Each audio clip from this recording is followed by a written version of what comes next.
Magandang hapon po sa inyong lahat. As always, we bring you conversations and stories on sports, pop culture, and everything in between. I'm Pauline Verzosa. Hi Pauline, I'm Lourdes de Vera.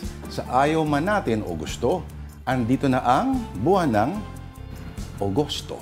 A new month with lots of possibilities in sight. This is Afternoon Delight.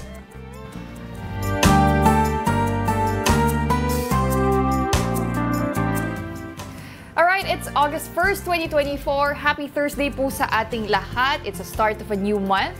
And sabi nga natin, no, 1 month to go, Burr months na. Pero bago yan, August muna. Yes. Nako. Ganun-ganun na lang, ano? Time flies when you're on the 10th floor talaga. Ano ko sabi? Sa 10th floor? Kasi kasabihan ba yun? Yeah, pero actually, ang August is ghost month, ano? Yan ang pinag-uusapan din ng mga tao. Well, hindi naman ako naniniwala totally, but it's better to be cautious na rin, not make any major life decisions, di ba ganun daw yun? Oh, like getting married, ganyan. Siguro, yung mga pagsagot sa mga proposal, kasama ba dyan? Ganyan. Oo nga paano kung natapat, no? Pero depende na lang naman yan sa inyo kung naniniwala po kayo sa Pag against you, huwag ka maniwala. Oo, tama. Ano yun? Tama, oo. And ang day daw na the worst day, as they say, for the ghost month is on August 18. At birthday ko yun. So, sabi ko, ano bang gagawin ko? Hindi na lang ako lalabas ng bahay. Wow. Oo. Okay. August 18, natapatan ng that day. That's ano ka magpapakain yan? Kaya nga eh. Wag na lang. O, di ba may excuse ako? Alright. So, since today is August 1st, 2024, ang aming delight of the day is still... Bago tayo magpatuloy. Happy National History Month and buwan ng pambansang wika. Wika din, oo, of course. Alam natin, pag Agosto, no, sineselebrate talaga natin po ang buwan ng wika.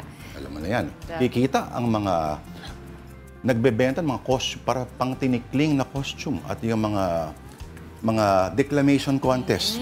Normally, di ba, ganyan sineselebrate ang buwan ng Agosto. Ayan, di lang buwan ng wika, no? It's also History Month. It's also National Census Month, Farm Safety Month, National Electrification Awareness Month, National Lung Month, and also Breastfeeding Awareness Month. Breastfeeding Awareness Month. Kaya ngayon ang simula ng World Breastfeeding Week. It's August 1 to 7. Oo. So, marami palang sineselebrate pag August, no? And kasunod naman na linggo ay National Hospital Week. And 13 to 19 is National Language Week. Meron ding August 17 to 23. Made in the Philippines Product Week. Sa August 24 to 30 naman ay National Coconut Week. Ayun. Ibig sabihin, we must always use our coconuts. O, ano pa iba meron? Weekly observances nga yan, no? Sa buwan ng Agosto. Marami rin na Sight Conservation Week. Sight? Sa first. Sight Conservation Week. Sa second week naman, Asthma Week. Pati Philippine National Research System Week po. Sa third week naman ng August, meron din Brain Attack Awareness Week. At sa huling linggo ng buwan, meron namang Barrio Officials Week. And don't forget, ang last Monday ng Agosto ay National Heroes Day. Yan. So, Holiday yun, no? Holiday ba? Oo. Dapat hindi pwede mag-holiday yung mga hindi kilala yung mga bayani. Oo nga. Dapat nga may quiz muna. Oo. Tapos yung mga kapasal lang ang... Bago sila mag-file ng absent, dapat sino yung namatay na bayani sa ganitong dikma. Tama. Oo nga. Ayan. Okay. You were saying... Yes. So, ang aming afternoon delight for today is kababayan. Ay, kababayan. Ba't nga ba kababayan ang tawag din eh?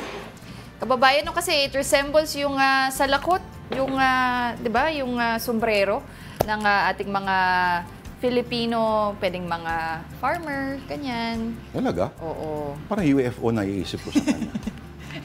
Or, pwede rin naman. Parang siyang Mexican sombrero. Yon. Oo. So, korteng salakot. At ang ingredients po ng kababayan, merong flour, brown sugar, baking powder, salt, eggs, milk, yan, vanilla, butter, sugar, vegetable oil.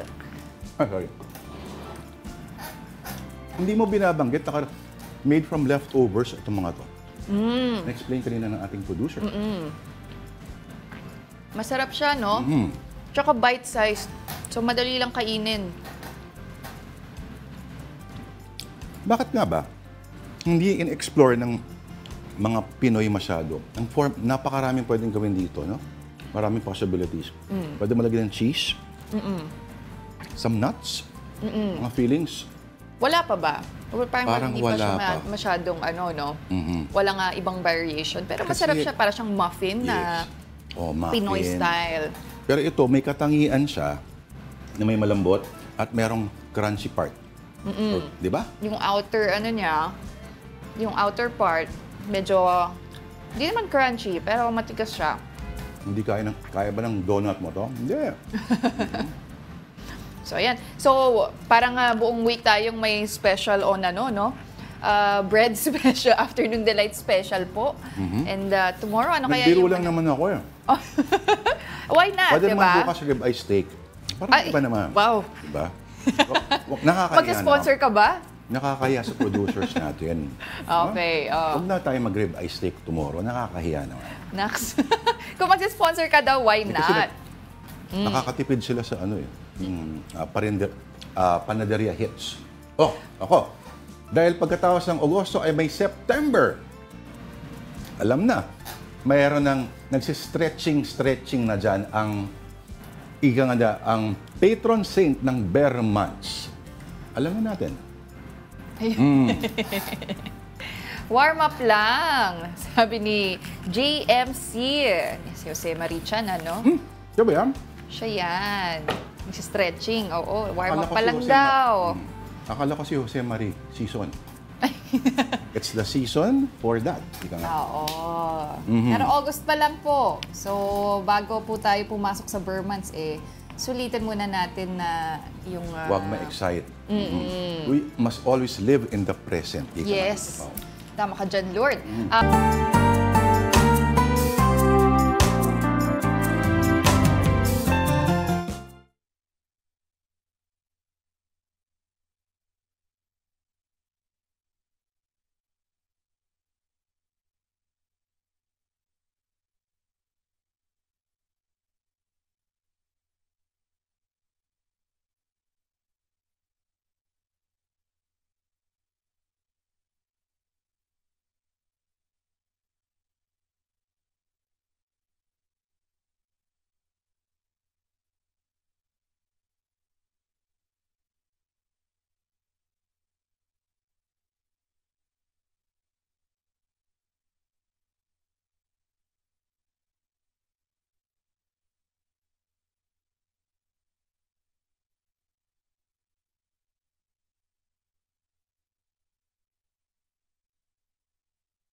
Founding anniversary pala ng BIR ngayon. August 1. Oo. Nagbabalik po ang Afternoon Delight dito po sa One News. Ako po si Lourdes de Vera. At ako naman po si Pauline Verzosa. Thanks for staying with us. Okay, on to our top story. The Philippine Coast Guard has ramped up efforts to seal the valves of sunken MT Terra Nova off Bataan. All right? News 5 correspondent Mon Gualvez reports. Dinodoble na ng mga diver ang pagtatapal sa 24 na valve ng lumubog na motor tanker Terra Nova sa Limay, Bataan. Yan daw ay para wala nang tumagas kapag sinimula ng siphoning o paghigop sa karga nitong 1.4 million liters ng industrial fuel oil. We do not rush yung operation kasi ayaw po natin magkamalit. Sa Sea Surface Survey ng Philippine Coast Guard mula sa coastline ng bayan ng Limay patungo sa Ground Zero o yung pinakapinaglubugan ng tanker, wala na masyadong makita mga lumulutang na langis. Pero may nakalagay pa ring oil spill booms. Nakapwesto rin ng salvor ships at iba pang barko ng Philippine Coast Guard, pati na yung barge na may bit-bit ng siphoning equipment. Ito yung MT Helena Marie. Ito yung sister company ng lumubog na MT Terra Nova. At sakaling magsimula na yung siphoning, dito ilalagay yung mga mahihigop namang mga langis. Susuriin naman ng Coast Guard ang nakita ng environmental group na Greenpeace na bakas ng maitim na langis sa bahagi ng Manila Bay, malapit sa Ross Boulevard. We do not discount, sir, na yun po yung mga oils na nakatakas na. Pero kailangan po nating i-check, i-test yung mga langis na yun kung talagang dito po siya galing at ipa-confirm po natin. Mahigpit ding binabantayan ng provincial government ng Bataan ang 9 na coastal towns ng probinsya na nakaharap sa Manila Bay. Oras daw kasing umabot sa kanilang pampangan langis, hindi bababa sa 14,000 mangingisda ang maapektuhan. Kaya naman maingat din daw sila sa pagdedeklara ng fishing ban sa ilang kalapit na bayan ng Limay na una na nagbawal mangisda sa sakop nitong katubigan. As reported, visually, wala pa rin naman silang nakikita na oil spill or sheen na ganun kalapit sa kanila, yung 4 kilometers nga na pinag-uusapan or recommended. Ang pinaka-report lang kanina ng Orion, ang nakita po ng mga bantay dagat is mga 14 kilometers away from the coastline of Orion. Yun nga lang, problemado na ang mga fish vendors sa ibang bayan. Tumumal daw kasi ang bentahan dahil sa takot ng mga mamimili. Sinasabi naman namin, tignan nyo naman, ang ganda-ganda, wala talagang langis na kasama yan. Tulad doon ito, bangus, wala namang langis. Wala hong amoy. Walang amoy bangus. Inaaral na rin daw pagbibigay ng ayuda sa iba pang mga apektado maliban sa mga taga-Limay. Pero sabi ng mga otoridad, huwag matakot kumain ng isdang naahango sa Bataan. And as per BFAR naman, as per BFAR, since sila yung expert dito, it is still safe. Wala pa pong dapat ikabahala ang publiko. Nagsasagawa na rin ng pagsusuri ang Department of Health sa tubig sa mga probinsya ng Bataan, Bulacan at Pampanga. Tayo po ay nagtetest na ng mga groundwater natin para matiyak natin na safe po yung mga tubig na iniinom ng ating mga kababayang nasa komunidad ng mga apektado. Hindi pa man tapos ang problema, may panibagong oil spill pang pinangangambahan mula naman sa sumadsad na isa pang barko sa bayan ng Mariveles. Ayon sa Coast Guard, nakalagay sa mga drum ang dalang diesel ng motor vessel Merola 1 na hindi pa tukoy kung gaano karami. Hindi naman daw ito malagyan ng oil spill boom dahil mabato ang bahagi ng dagat kung saan ito sumadsad. Now, lawyer Buko de la Cruz weighs in on Attorney Harry Roque's accountability regarding the house in Benguet where 2 individuals linked to offshore gaming operations were arrested. De la Cruz told One News' Storicon that what's most important is to determine who controls the house and who benefits from the rental of the said property. Now, Roque earlier admitted to being an incorporator of the company that owns the structure, but he criticized attempts to associate him with POGO operations. Kung ito ay meron siyang partisipasyon o may control, siya ang may-ari in the loose use of the word may-ari, no, or owner, no. Kasi pag sinabi mong hindi ako ang owner kasi nakarehistro yan sa pangalan ng isang kumpanya na ako ay merong stocks, it's just playing semantics. Ang nais tukuyin ay kung ikaw ay may kinalaman, no, sa paggamit ng itong mga fugitives na ito o itong mga nagtatagong POGO executive sa bahay. And now here's a quick rundown of more stories on One News. The DPWH admits it lacks a comprehensive and integrated master plan to address flooding in the country. Secretary Manuel Bonoan said that since they took over in 2022, the agency only has master plans for 18 major river basins. He added that they have been working on these and updating them to include factors like climate change. Transport Undersecretary Andy Ortega said they will pursue the Public Utility Vehicle Modernization Program. That's despite a Senate resolution calling for the program's suspension. For his part, LTFRB Teofilo Guadis III said the program will proceed as long as there is no directive coming from the president. And Senator Grace Poe denies that she was offered to replace former DTI Secretary Fred Pascual. While she would consider any opportunity to contribute in other ways, Poe says the Senate remains her priority. Pascual resigned from his post yesterday to return to the private sector. Alright. Ano na kaya nangyari sa raid sa mga POGO hubs? No? Of course, the President has spoken at binibigyan ng end of the year para ipasara ang lahat ng POGO. Pero, okay, tuloy-tuloy pa rin ba? At ano kaya ito tinatawag nila parang mala Jason Bourne daw, na head ng isang POGO hub? May 5 passports. Para po dyan, makakausap po natin si Undersecretary Gilbert Cruz ng Presidential Anti-Organized Crime Commission. Magandang hapon po, Yusek, si Lord po at si Pauline. Yes, Pauline and Sir Lord, magandang hapon po sa inyo at sa mga nanonood at nakikinig ng programa natin. Opo. Yung mala Jason Bourne na binabanggit po ninyo, sir, no? Ito'y maraming passport. Sa tingin ba ninyo, gaano pa karami ang mga Jason Bourne all over the Philippines na hindi pa rin natin yata maispatan? No? Sabi niyo po, Luzon, Visayas, Mindanao, kalat na yung mga POGO hubs. Tama po yun, Sir Lord. Marami po. Tingin ko po, hindi lang po ito yung isa, si Wang Xiang. Yung sinasabi niyo po, yan si Wang Xiang. Bali po, 5 yung passport niyan eh. Ang alam ko po, meron siyang Cambodian passport, Chinese passport, Philippine passport. Meron pa po siyang Cyprus. And then meron pa po siyang passport for yung isang bansa, yung parang sa isang island lang po yun, pero ginawa na po siyang bansa. And yun nga ho, itong huling nahuli natin, meron ho tayong nahuling isang fugitive sa isang subdivision.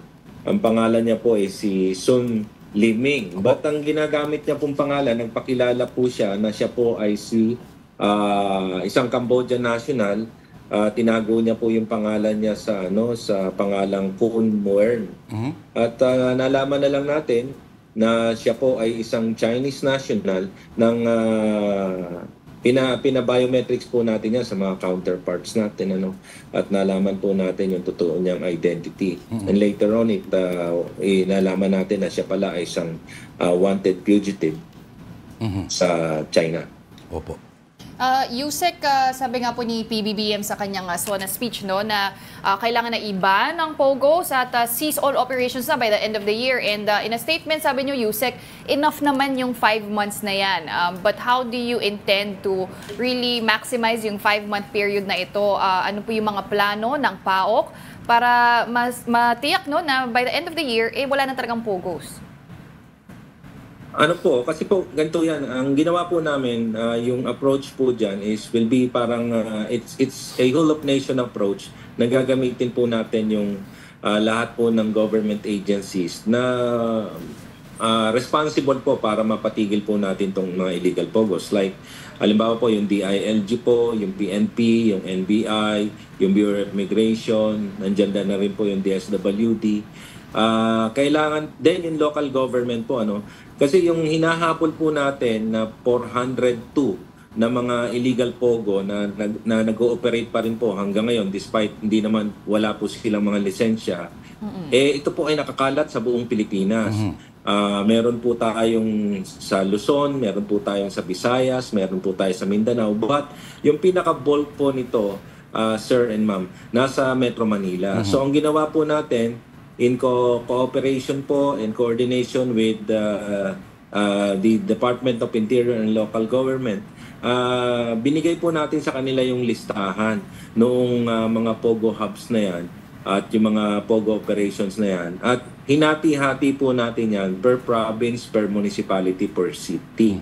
So, since alam po sa tingin po na kasi namin na ito pong mga POGO na to ay hindi naman po pwedeng hindi malaman ng ating mga local government. At kung hindi naman po nila alam, pwedeng sila na rin po ang magpasara o manghuli.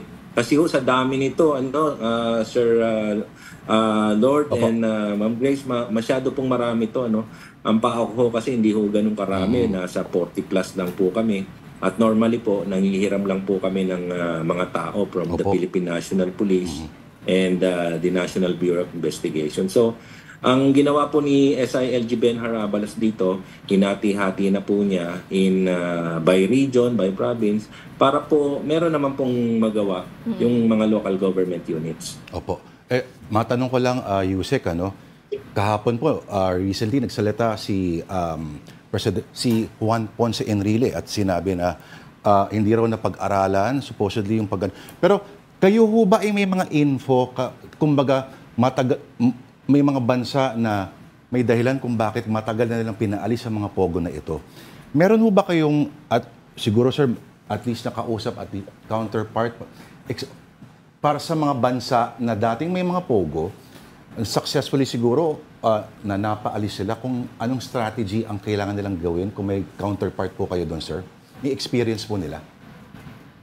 Opo, may mga bansa po kasi na, like halimbawa po, yung China po, talagang totally ban sa kanila, ayaw nila yan. So, talagang nagtatakbuhan mo sa ibang bansa. And then sa Cambodia po, ganun din ang ginagawa nila. Unti-unti po, pinapaalis na nila. Sa ibang bansa po talagang parang guerrilla operation na yan . Hindi na ho tinatanggap yan. At yung mga nakakausap ko, Lord, doon sa mga doon pag ako ay nagpupunta sa isang conference with the other law enforcement agencies from the other countries, yun ang sinasabi nila na kailangan magkaroon ng ban. And then after the ban, tuloy-tuloy na operation. And nakakatuwa nga kasi alam nila, Lord, na ang Pilipinas ang isa sa pinakamaraming POGO operations. And sabi nila na maganda yung ginagawa nating crackdown dito sa mga POGO operations na ito. Tapos ang dami nating na ipapadeport. Sa atin kasi yung napadeport na natin, nasa 2,000 na tayo. Kulang-kulang 2,000 yung napapadeport na natin. And marami na tayong nahuli. So sabi nila, maganda yung ginagawa nyo, but kailangan talaga rito yung whole support ng government. Kasi hindi pwedeng isang agency lang ang gagalaw dito. Or else, pag yung agency na yan, natalo ng sindikato dahil sa dami ng connection niyan, dami ng resources, dami ng pera. Sabi niya, madaling babagsak yung agency na yan. Kailangan talaga ang buong puwersa ng gobyerno ang gumalaw pa matangguli. Yusek, you said sa isang interview na isasama nyo na po si former presidential spokesperson Harry Roque sa investigation ng PAOK in relation sa mga POGOs because of the development nga na sinabi niya sa Senate na hindi niya kilala yung 2 taon na naaresto sa Tuba Benguet, but he has interest po sa corporation that owns the house. Yusek, can you elaborate more kung ano yung angulo na tinitignan niyo dito sa investigation na isasama na po si Spokes Harry Roque? Ayun nga, kasi yan po yung development yesterday during the congressional hearing. And when we were asked kung ano yung gagawin namin, sabi namin, of course, former spokesperson Harry Roque will be part of the investigation kasi nga, inadmit niya naman na may interest siya rin sa bahay na yon. And of course, di ba sa batas natin, when you are caught na nakakuha ng kriminal dun sa loob ng bahay mo, or you are parang hiding someone check natin kung really is may kinalaman siya or is he really harboring a criminal inside do sa bahay niya, no?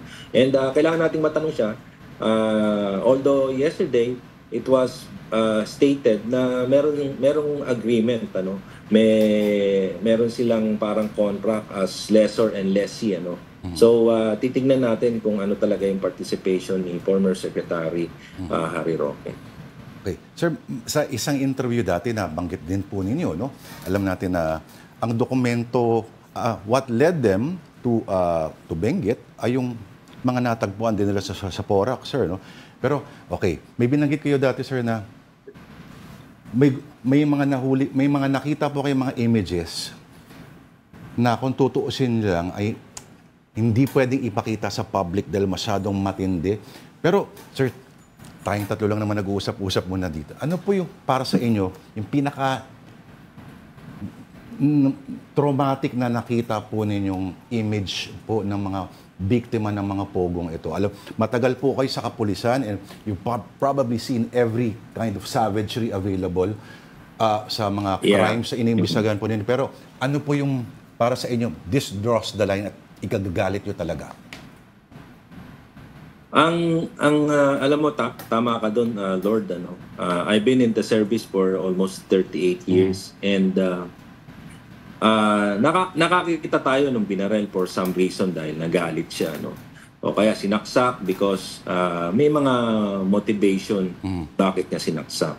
But ang di ko matanggap at yung sinabi kong baka di rin matanggap ng ibang tao is yung merong pinaglalaruan na isang tao parang pinipingpong siya. Wow. At tapos instead of ay ping-pong paddle ang gamit is yung machete ang dala. Wow. Then pinapatakbo sa I don't know kung ayun nga, siyempre sa corridor, which is alam mo namang maliit ang corridor, saan tatakbo yung tao na yon, di ba? And then one thing pa, yun nga, habang nagtatawanan yung mga nanonood, di ba? So hindi na makatao eh. And then the other one is yung they force people to perform sexual acts sa harap nila na sila nagtatawanan. And para sa akin yun, masyadong degrading yun and talaga nakakagigil. Kasi that's personal eh, 'di ba? Yung sex ng and then you let them perform na kahit ayaw naman nilang gawin. Tapos, and then nagtatawa lang kayo. They even push yung buttocks ng isang tao to perform sexual acts. Opo. So sa akin talagang nakakainis yun. And those are some of the videos na ayokong pakita talaga. Ilan lang po kasi yun, nga sir? alam po, hindi matatanggap ng mga tao. Pero sir, I appreciate your candor, pero I suddenly regret asking that question kasi pero yung machete na yun, grabe yung image na yun, ha? Oo. And importante din naman to bring these issues to light, para alam talaga natin anong nangyayari. Correct. Oo. Pero Yusek, I apologize, that's all the time we have this afternoon. Thank Pero you, sir. thank you very much for joining us and giving us all those updates. Maraming salamat po. Thank you, sir. Yes, thank you rin po sa opportunity. Once again, that was Presidential Anti-Organized Crime Commission Undersecretary Gilbert Cruz. You're still watching Afternoon Delight here on One News, but it's time for another breather. We'll be right back. Keep it here.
Park. You're still watching Afternoon Delight dito po sa One News. I'm Pauline Berzosa.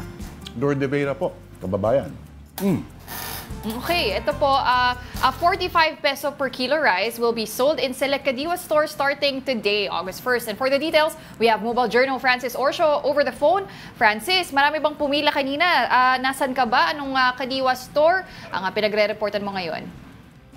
Yes, Pauline, Lord, kaninang alas 8 ng umaga, nag-umpisa yung official launching ng Rice for All program ng Department of Agriculture. Pero as early as 7 a.m., marami na tayong nakita kanina mga nakapilang mga senior citizens.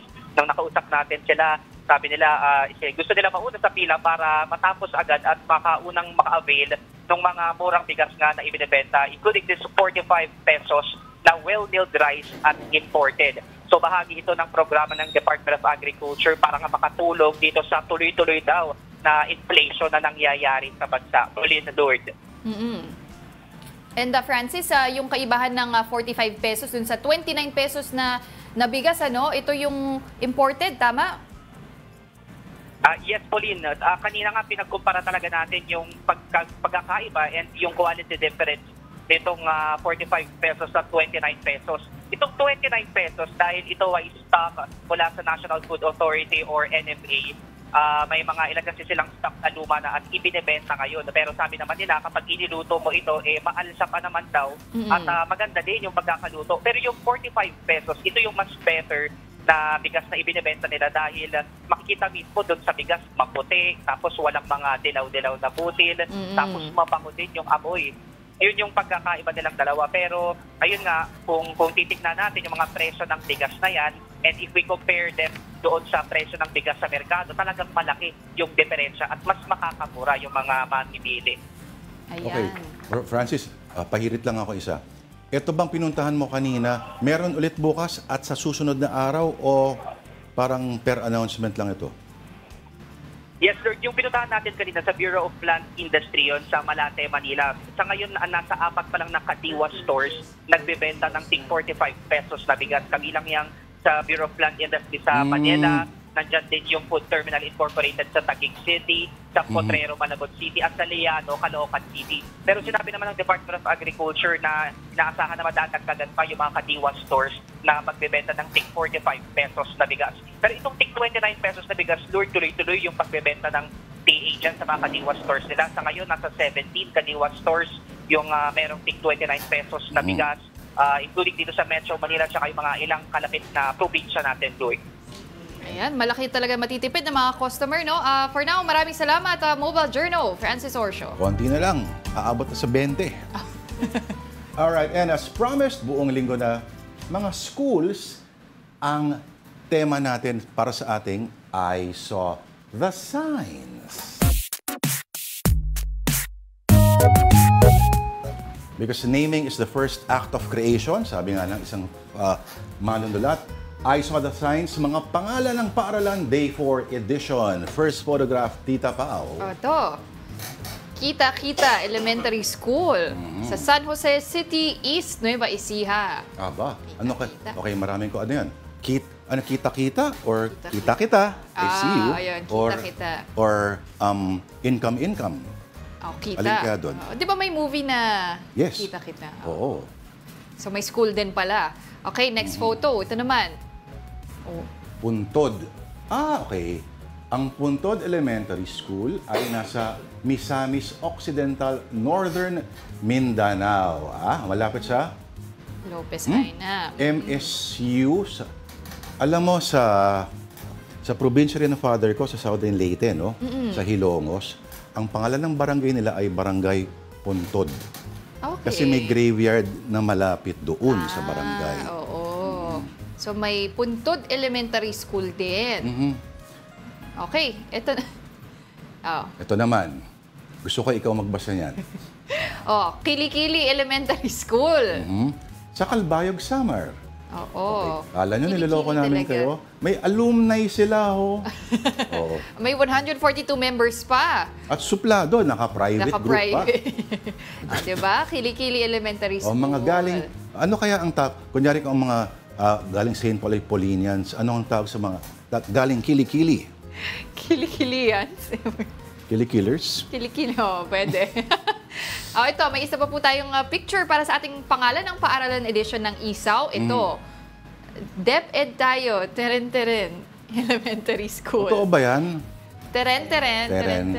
Tere. Dalawang Teren talaga, no? Oo. Sitio Teren-Teren, Dado, Almada, Cotabato.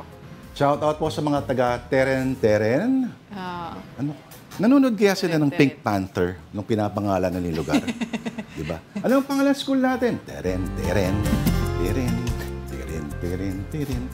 Yun talaga, no? Baka. But showing my way out later. we still have one more day para magpakita ng mga paaralan, pangalan ng paaralan. So if you have any photos, please do send them to us on afternoondelighton@gmail.com. But for this Thursday, that's it for us on Afternoon Delight, the first day of August. I'm Pauline Versosa. Join us again tomorrow, 2 p.m. Ako po, si Lourdes de Vera, saying have a delightful afternoon at Teren-Teren.